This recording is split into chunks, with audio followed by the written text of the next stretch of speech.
This is Franchise Today, brought to you by FRM Solutions, providers of the best-in-class software solutions for franchise relationship management. Franchise Today is your destination for weekly information, conversations, and interviews with accomplished industry leaders, all of whom share best practices for sustainable growth and sensible franchising. Here now, your host, Stan Friedman, to kick off this week's podcast. Today is Wednesday, April 2nd, 2025. I'm Stan Friedman, and this is Franchise Today. Well, last week's technical difficulties have been thankfully resolved, and my apologies once again for the glitch in my microphone. But that notwithstanding, Daryl Dollinger turned in a command performance here on Franchise Today, and my deepest thanks and gratitude to him for bringing us his A game. This week, John Ramsay, another such icon from the restaurant franchising world, does the same, sharing the milestones of his illustrious, if not compelling, career. And this week, all mics are checked and working. So please stick around. On the other side of a quick timeout, I'll be joined by John Ramsay to talk about his latest projects, heading up franchising for two brands whose flags fly under the banner of Yadav Enterprises. I'm talking about Taco Cabana and Nick the Greek. John's restaurant and franchise experience is really deep, and we're going to unpack it all right after this timeout. So don't go anywhere. We're just getting started. Franchise Today will be right back, but first, a word from our sponsors. Franchise Today is brought to you by Profit Keeper, the #1 franchise analytics platform for franchisors and franchisees. Trusted by more than 150 brands and 50,000 franchisees, Profit Keeper connects KPI, benchmark, and royalty data from your locations, groups, and territories. With Profit Keeper, you see stats in real time, presented simply and graphically. This makes it easy to identify actionable information for franchisees to help them drive profitability and brand growth at the unit level. No more wrangling data and guessing what works and what doesn't. To learn more and to get started, visit profitkeeper.com/franchise today. John Ramsay's journey into the franchising world was not a direct route. After earning an architecture degree, he found himself working retail jobs to make ends meet. However, his retail and development experience is what ultimately led him to the restaurant industry. First with Sbarro, moving on to Marriott, from full serve to quick serve, from franchise development, both traditional and non-traditional, to design and construction, then all the way to the C-suite and leadership. John Ramsay is the total package, perhaps because of the diversity of his experience across startups, small and emerging brands, to large public companies in the restaurant and hospitality segments of the franchise world, where John has learned how to navigate, lead, and drive success effectively. John Ramsay, welcome back to Franchise Today. Thanks, Dan. Great to be here. Happy to have you back, John. Not that long ago, we were talking about Noodles & Company, putting you in the driver's seat to bring the brand back to life in a large way here in the US of A. But as with most things in business and in life, plans change, right? Well, that's right. And I think Noodles is not the only company that has experienced sort of this post-COVID reshuffling, if you will. Unfortunately, a great brand, but just sort of ran into the buzzsaw of inflation and changing consumer needs. Well, we'll touch on that and more as this conversation between us gets unpacked here today. But John, I want you to go back even further in the Wayback Machine, and I want you to reach back to that moment in time and what it was you were doing when franchising and you had an inflection point and you wound up in the franchise world. Tell us how that looked and when it was. Sure. So, like many people in franchising, I did not start out to make franchising my career. I received my degree in architecture. I moved to New York City thinking I'm going to be designing skyscrapers. After a few months, my money ran out, so I had to pursue plan B. I had always worked in restaurants and retail through school, so I took a job on the sales floor at Bloomingdale's for the Christmas season. Very humbling when you have a college degree to go back into that world. But within 2 years, I was in the design and construction department, working on store design with Bloomingdale's, and wound up spending 7 years there. And I think it's a good example of as long as you're humble and you work and do a good job, that people recognize that. And having a background in retail and having experience in development really worked to my favor. So not long after my 7 years there, One of my coworkers left, recruited me to join him at Sbarro Pizza. So that was my first entry into restaurants. I started designing restaurants, then I took on construction, then I took on equipment purchasing. So that was sort of my introduction to this restaurant world. Early on, Sbarro had signed a deal, and some folks out there may remember this, but with the Marriott Corporation, who at that time was really the primary vendor in airports and travel plazas. And we sort of called it at the time non-traditional development. But it was really through that experience of working with them as a partner that really sort of exposed me to what franchising was like, what it was like dealing with a partner versus doing corporate development. So that's how I learned franchising. And since then, that's all I've done, primarily in the restaurant industry. Worked for small companies, large companies, public companies, startups. So I've really had built over the years an experience across the spectrum within the franchising world, most specifically within the restaurant world. How steep was the learning curve for you? I ask because I remember back in my early days, I was working with Blimpie Subs and Salads, and we brought somebody on from the corporate side of franchise operations who had been, I think, with Wendy's. And on paper, you couldn't ask for anything more, but he didn't understand the soft skills required in franchising. When you want a job done and you want to tell somebody to do it or get them to do what you want done, you go about asking a little differently in franchising than you did in corporate. And we had a really tough time. We actually had to let him go. We couldn't get him over that hurdle of commanding people to do things. How did that look for you? Yeah, no, that's a great point. And I think very similar experience. Again, my first exposure with Marriott. And actually, if you think about it, Marriott was substantially larger than Sbarro was. So here I was trying to tell this huge corporation how to build a Sbarro restaurant, how to run a Sbarro restaurant, where they could do it, where they not could do it, what uniform they had to wear, et cetera.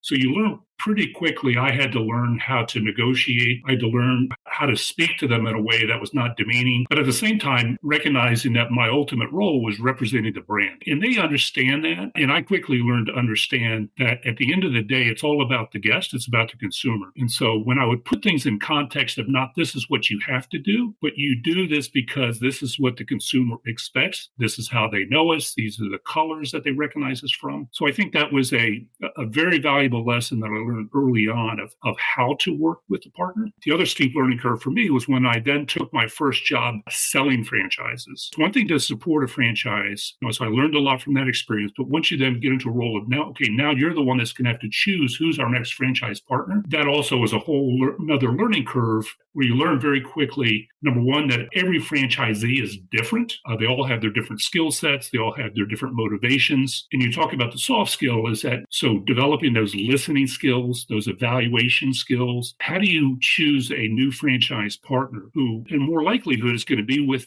that brand for longer than you are as a corporate person? I mean, they're signing a 20-year franchise. They're going to outlive you most likely. How do you choose somebody that's going to be that long-term partner based on a couple short meetings making that decision? So that was a very steep learning curve, but learned some real valuable lessons that I still use today. Where were you when you got that lesson? Which brand were you representing? That was with Long John Silver's. And you were doing traditional or non-traditional or both? Both. So we did both. And in fact, part of the reason they brought me on board is because of my non-traditional experience with Sbarro. That was at a time during the 90s when a lot of restaurant brands, if you remember back, the whole idea around co-branding, let's put fast food into convenience stores. Let's put it onto college campuses.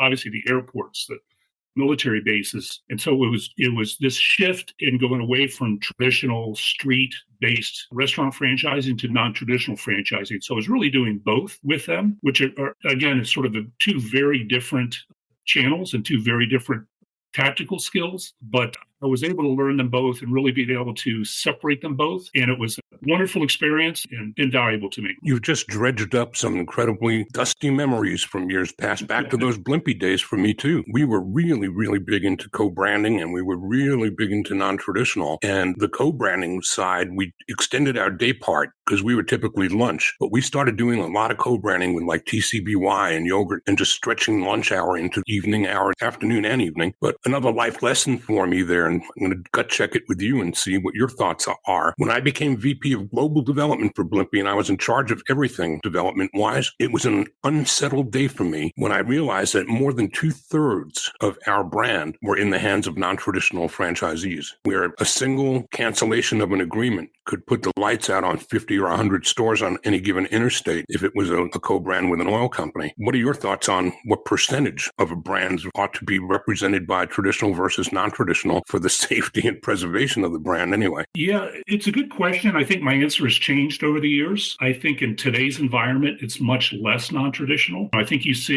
go into college campuses is a good example. I mean, back in those days, the college campuses were scrambling to bring in national brands. They really believed it was that national brand recognition and sort of the franchising system that they wanted to be a part of. And I think what they learned, and we learned on the brand side, is that there's also a place for, because of the day part usage, because of your sales fluctuations, that some of the traditional brands have a hard time living in that environment. Sports stadiums is another good example. You're open for 3 hours during a football game, and then you're closed for the whole week. So for a lot of traditional brands, that was a difficult transition to make. So I think that the non-traditional today should be a small percentage of a brand's portfolio, and you have to be much more selective. I think in those days, we kind of threw everything against the wall, right? Let's see what sticks. Let's see if we can make this work. And you try to cram into a really small space or really unusual day part. Here we are now today, and I think today the conversation, I would say, is a little bit different, that now you have a whole new segment, the virtual kitchens, the ghost kitchens, the third-party delivery, right? To me, that sort of added a whole new dimension.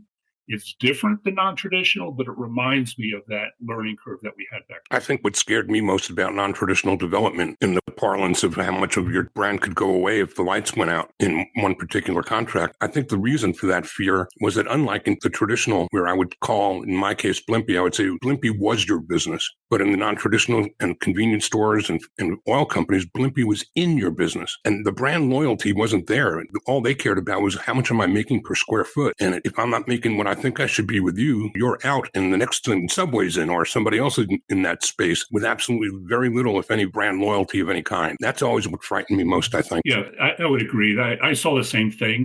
I had scenarios where we had a large non-traditional player, for whatever reason, pivots and decides to get out of it. But I think the other piece that happened was really the consumer response, is that you get in with one of these large non-traditional players, and the next thing you realize is that your perception among your consumers, among your guests, is starting to shift and change. I think of Taco Bell through a learning curve with that, where they then became known as sort of this quote unquote express concept. And I think today that's why you see so few Taco Bell Expresses or Taco Bells in those channels, because they realized that the bigger opportunity was in more of the traditional franchise model. Agreed. So walk us up the timeline. What was another milestone that came next? Yeah, I think the next milestone for me was really learning about business. My background is an architect. That's not something that I learned. And so I was very eager to learn about business and learn how to navigate in the business world. And I was very fortunate early on, and I sort of would put them into two camps, working for Sbarro, and then later I worked for Rubio's. In both those scenarios, I worked for the founders. And I think when you work for a founder of a company, you realize that they're very entrepreneurial, they're very willing to take risks, they're very fast moving. They're also very tied to their business in even minute detail ways, not in a bad way like micromanagement, but in a good way of really appreciating from a franchisee's perspective that every dollar counts in that investment. So I really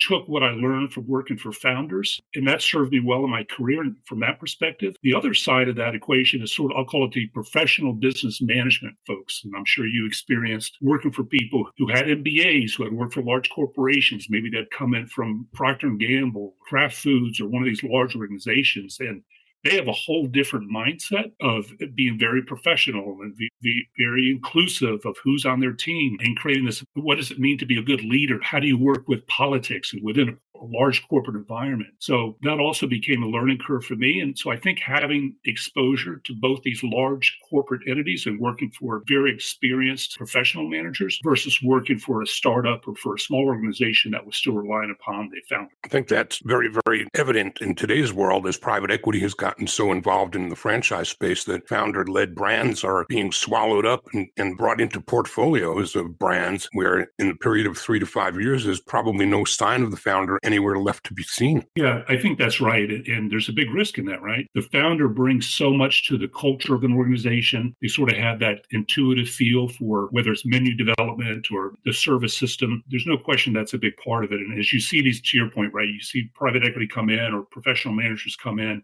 is those are usually the first things that get stripped away. But the other side and the flip side is that there's now more money to hit the gas and bring in more tools that would otherwise perhaps be a little less available. So I guess there's an up and a downside on either side of that conversation. You wound up back in the large world again. At some point, I remember reading that you were with Jack in the Box or Fridays, and maybe both. I don't remember for sure, but tell us about those years. Yes, I did. And so Jack in the Box was, first of all, it was really a wonderful stage in my career. In fact, it's related to kind of where I am today, which I'm sure we'll talk about. But, I joined Jack in the Box at a time. And I think, again, this is where I think my experience up until that stage really sort of set the stage for me to come in there to make an impact. Jack in the Box at the time had about 2,000 restaurants. They were 80% company owned and operated. I'm sure some of your listeners will remember back in 1995, they had an E. coli outbreak. People died. It was very tragic. And it really shed the light on food safety, not only for Jack in the Box, for the whole industry. And you could appreciate that for the franchisees who then saw this significant downturn in sales, saw a significant impact to their business, that it immediately, and without going into all the details, there was a lot of nuance to why that happened, what had occurred, and how it impacted all the different parties. But needless to say, there was animosity created between the franchisees and the franchisor. And so they were in a very difficult spot where on the corporate side, they recognized that the future was franchising, but the franchisees did not recognize if corporate was going to be there for them. So they brought me on board, and I spent, probably at least the first 6 months, maybe the first year I was there, really rebuilding that relationship and coming from a place of how do you rebuild trust and how do you build trust within a franchise organization. So, and by the way, it was very successful, but it took a lot of work. It took a lot of work on both parties to come back to the table. They had sued each other. There was, like I said, there was lawsuits, animosity, and I brought to the management side and said, listen, guys, we need to make changes. We need to change some of the terms of our agreement to make it more franchisee friendly. We need to change how we work with our franchisees. How do we treat them? There was little things, very subtle things that would happen, like how you behave during a meeting with your franchisees, for example. And then there was very large things related to the agreement in terms of how do you define what other businesses you could own or be a part of? What does it mean to be an owner-operator or professional franchisee? Right? So there was big picture, big items and little items that had to be solved and resolved. And ultimately now today, it's been 20 years since I started that journey. The brand today is now flipped, right? It's now close to 90% franchised and only 10% corporate. So I take a lot of credit for sort of setting the groundwork to get that done. But yes, that was a big part of my career. What about any other stops along the way that would bring us closer to the days of noodles? And we can then take a break and come back on the other side and talk about today's world. But it's always good to set the table for the audience, for them to understand the depth of experience that you've got. And you've got all three legs of the stool in property management and people management, both in development and in ops. So it's really a great opportunity to cover franchising from a three-pronged approach with a guest like you. So I'm spending time to kind of build that out for the audience to appreciate. So yeah, thanks for asking that, Stan. I think the one that pops into my head, and this was pre-COVID, in fact, about a year and a half before COVID, I had an opportunity to join a startup. At the time, they had 8 restaurants. I had never worked for a brand that was that small and that sort of undeveloped, I guess would be the way I would phrase it. So very skeleton crew. I mean, there was probably 5 or 6 of us that worked for the brand. And it was really an opportunity to come in and build a franchise system from scratch. So from a positive side is that I sort of had a blank slate, right? I was able to write the franchise agreement. I was able to craft the FDD. I was able to build what the infrastructure would look like. And the good news is that the rest of the team was very open to kind of the ideas that I brought, and this whole, having gone through the Jack in the Box experience and a few others, good and bad, is I was able to say, listen, this is the vision of what a good franchise organization looks like. So this is how we should behave. These are what's critical. These are things that are not so critical that we have, for example, in a franchise agreement, but have in our operating system. And by the way, the brand itself was hot. I mean, it was one of these recognized in all the magazines as one of the up and coming players. We had very high volumes, we had very high margins. So it was very profitable and hot category that was big at the time, and still part of it still continues to be big. But that was, I would say, a real milestone for me to be able to be in that scenario. And in fact, I used to this day, somebody will ask me about support, and I said, well, I've been in a role, and you sort of alluded to it, right? I've had these worn multiple hats: real estate, design, construction, and franchise sales. At that startup, I was a one-person team. And when you're in that situation where you're a one-person team, you have to very quickly determine how are you going to provide a support system for a new franchisee as one person? So it really involves bringing in consultants, bringing in outside experts. It's really connecting the dots so that you could present to an incoming franchisee and say, yes, we're only 8 restaurants or 10 restaurants today. However, we've already have a network built. Equipment suppliers, general contractors, real estate attorneys, you name it, right? Architects, you have to have all these parts and pieces in place. Then you get to the operation size training pieces, right? So to be able to craft a message to an incoming franchisee that, hey, even though we're small, even though we're starting up, we've done this before, we have the experience, we know what it takes. So we're going to be able to deliver to you a product that's not just a couple guys in a garage trying to figure out how to go from 8 to 9, but we're a group of executives that are going from 8 to 80. I love it. Well, I think you've put a foundation down that helps the audience understand who you are and why you're here. Why don't we take a quick break? And when we come back, let's talk about what it is you're doing today and learn more about brands that come under the umbrella of Yadav Enterprises. And we'll do that in just a minute or two. I'm talking today with John Ramsay, and he's here to tell us all about the Yadav experience and the brands whose flags they're flying. This is Franchise Today. I'm Stan Friedman. We're coming right back, so don't go away. Franchise Today will be right back. But first, a word from our sponsors. Franchise Today is brought to you by FRM Solutions, offering the only CRM tool built exclusively for franchising that lets you have it your way. Whether you're a single brand needing professional tools across departments or a portfolio of brands needing franchise-specific CRM across the enterprise. Either way, FRM satisfies the needs of many with the power of one. That's right, one single instance of FRM is all it takes across departments or across brands. So if you've had it with inflexible, one-size-fits-all CRM, end your frustration today. FRM offers robust dashboarding, tailored reporting, and with open APIs, FRM pushes, pulls, and integrates with other databases, providing you with a single source of truth. Don't just take my word for it. Visit them at frmsolutions.com and order up a demo today.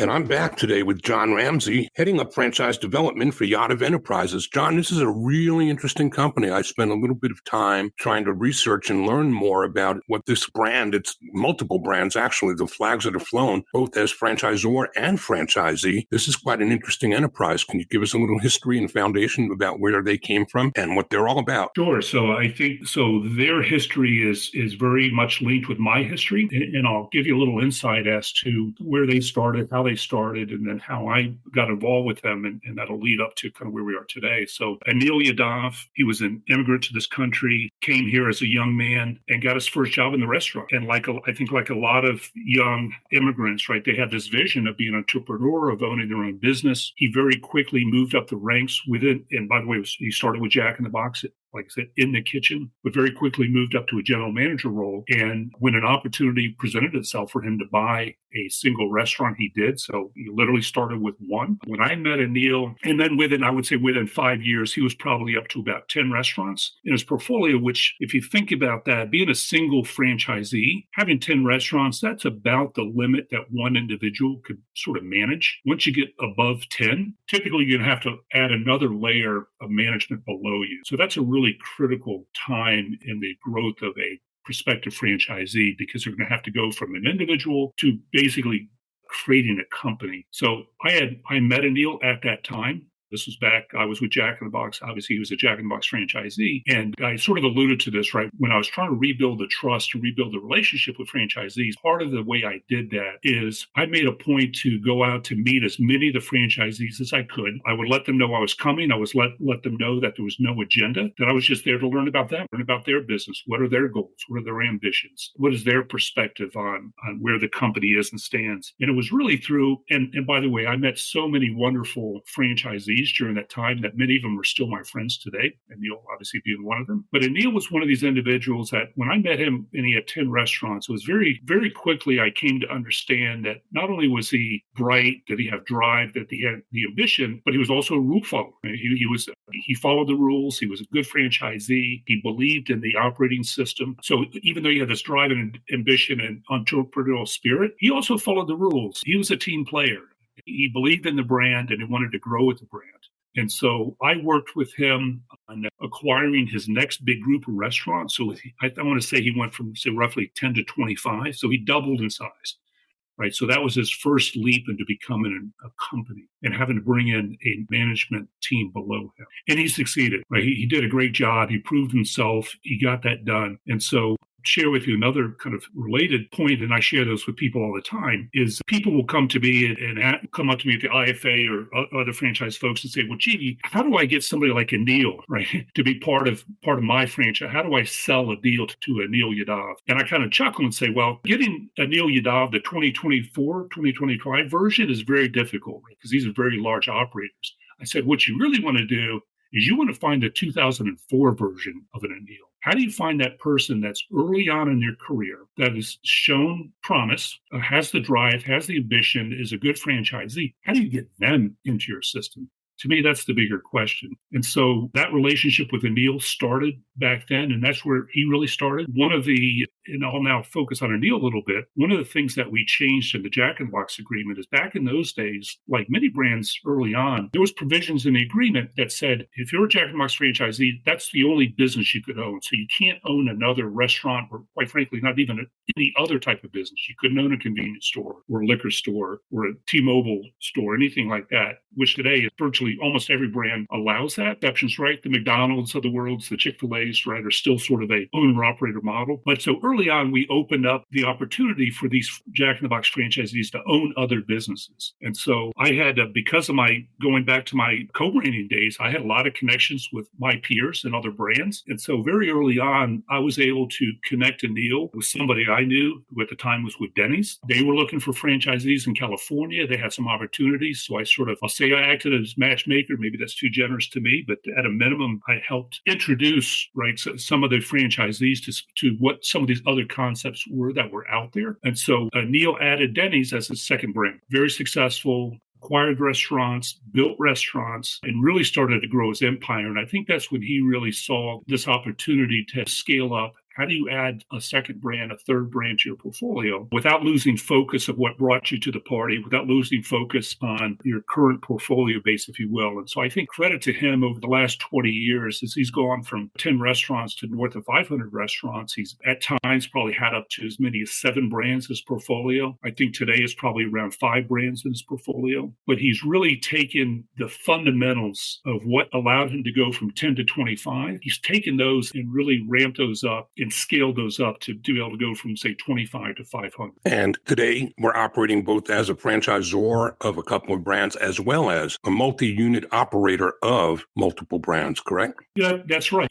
I think one of the things that intrigued Anil was that he's really learned by having this relationship with multiple franchisors. He's really been able to kind of see behind the curtain. What does it mean to be a good franchisor? What does a good franchisor provide in terms of support and service? And how do they scale up their brands without losing the essence of their brands? And so I think that was an intriguing proposition for him. So about 4 years ago, he had an opportunity to acquire the Taco Cabana brand down in San Antonio, Texas. It's approximately 150 restaurant chain, predominantly company owned and operated. They had sort of gone through their 40-year-old concept. So they've sort of had their different phases of their life cycle of franchising, not franchising. But for him, it was an established brand, very strong support network, yet sort of wide open field for franchise growth. So for him, it was an opportunity to bring on as part of his portfolio an established brand with an established executive team and operating system and operating platform with sort of this wide open opportunity to, with his connections, with other connections, to really offer this brand to new franchisees outside of their home market. So that was his first exposure or getting into becoming a franchisor as well. What year would that be? I want to say that was 2021. Okay, post-COVID. And then, just post-COVID. And then I want to say in 2023, he had a similar opportunity, more in his backyard in San Jose, California. He's based in Northern California. There was a brand, Nick the Greek. Nick the Greek had started in the San Jose area in 2014. So at that point, it was less than 10 years old. They had started with a single location. At the time, they had some very rapid growth. So they were sitting at about 60 restaurants. A different story there. Of the 65 restaurants, approximately 10 of them are corporate operated and the other 55 are franchise. But being Greek, being Mediterranean concept, it's a fast casual concept, so no drive-through. They're inline units, heavy off-premise, really hot category, very fast-growing brand. So a different need, if you will, for that brand, but another great opportunity. So that was his second brand that he's picked up. So currently today, those are our two brands that we have where we're the franchisor versus being the franchisee. And so that's a big pot of stew. And that's a lot of difference between one side versus the other side of that house, I'm certain, in being the developers of brands versus the operators. So what's your life look like in all of that? So after I left Noodles, I had visions of kind of sitting on my boat and relaxing. But whether it's I don't know, I guess, Dave, we all have something in us, right, that just keeps us from doing that we just can't separate ourselves from our work, and especially franchising. And Neil and I have talked all these years, this is, again, sort of one of the other beauties of, I think, of our industry is that so many of the franchisees that I've worked with over my 30-plus year career are still friends today. I run into them at conferences. I talk to them on the phone. We exchange Christmas cards, and I've known their kids. They know my kids. Right? As you sort of grow up with folks, is that you keep these relationships going. So Neil and I have never lost touch with each other. Even as he was going through his due diligence process of buying these brands 4 years ago and then 2 years ago with Nick the Greek, he would call me up and ask me questions and sort of get my feedback and what should he be looking at and getting my perspective. And I always appreciated that. And I was always willing to give him my perspective as a friend. And so last year, after I left Noodles, like I said, I sort of had visions of just sitting on the boat. But we talked on the phone. He was asking me some questions. And I said, by the way, I'm not doing the Noodles anymore. Not sure what I'm going to do. Not in really hurry to do anything. And so he immediately said, okay, well, now is the perfect time for you to join me. We could really use you on the team. He goes, I'd love you to come on board and look at both of these brands where we're franchisors. He says, you know me, you know how I think, you know where my values are. That's what I want. I want to instill those values in these two brands. And for me, that was all it took to sell me, to have an opportunity to work for a franchisee that you know, that you trust, that you really have seen their success and what made them successful. Having a chance to join somebody like that in an organization like that, that's coming from that perspective, is music to my ears. A lot of folks can appreciate within the franchise world, there's always a risk that I'll call it the ownership or management, whether it's private equity or somebody else, doesn't get it or has a different perspective on what franchising is or what it should be. When you have a franchisee that's at the top, it's a whole different breath of fresh air. Well, there's no doubt.